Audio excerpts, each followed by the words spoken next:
Hi అండి, అందరికీ శుభోదయం అండి. రోజు మనం చేసుకోబోయే వంటకం అండి చిక్కుడుకాయ తాలింపు అండి. ముందుగా పొయ్యి వెలిగించుకోవాలండి.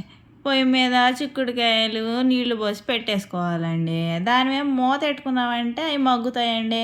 అవి మగ్గినయో లేదో మనం కొంచెం చూసేసుకుందామండి. అవి ఉడికినాయో లేదో చూసుకోవాలండి. చూసుకుంటే అవి ఉడికినాయండి. అంటే నీళ్ళన్నీ పారబోసేసుకుందామండి. ఆ నీళ్ళన్నీ పారబోసేసుకున్న తర్వాత చల్లారేదాకా వెయిట్ చేద్దామండి. లేకపోతే చేతులు కాలిపోవా అండి.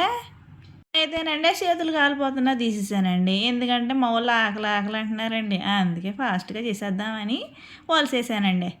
చిక్కుడుకాయలు అండి అలా తొక్కులు తీసేసుకున్నామండి. తొక్కులు తీసేసుకుని నీట్గా ప్లేట్లో వేసేసుకుందామండి. నీట్గా ప్లేట్లో వేసేసుకున్న తర్వాత పోసుకోవడానికి నాకు చాలా టైం పట్టిందండి. మొత్తం కంప్లీట్ అయిపోయిందండి. కంప్లీట్ అయిపోయాక కావాల్సిన మసాలాను రెడీ చేసుకుందామండి. పచ్చిమిరకాయలు వేసేసుకుందాం, నువ్వులు వేసుకుందాం, కొబ్బరి వేసుకుందాం, జీలకర్ర వేసేసుకుందాం, వెల్లుల్లిపాయలు వేసేసుకుందామండి. కలిపేసి మిక్సీ ఆడిచ్చేద్దామండి. వచ్చేసి పేస్ట్ అట్లా అవుతుందండి.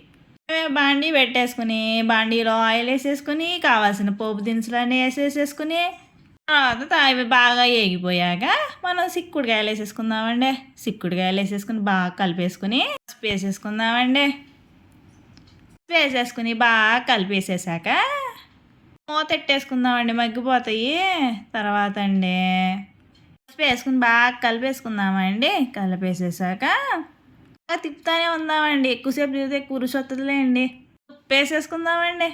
వేసేసుకున్నాక బాగా కలిపేసేసుకుందామండి. కొంచెం అవి బాగా మగ్గిపోయాక మనం తర్వాత ప్రొసీజర్ చూద్దామండి.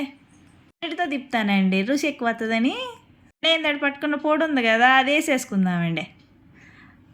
వేసుకున్నాక బాగా కలిపేసుకుందామండి.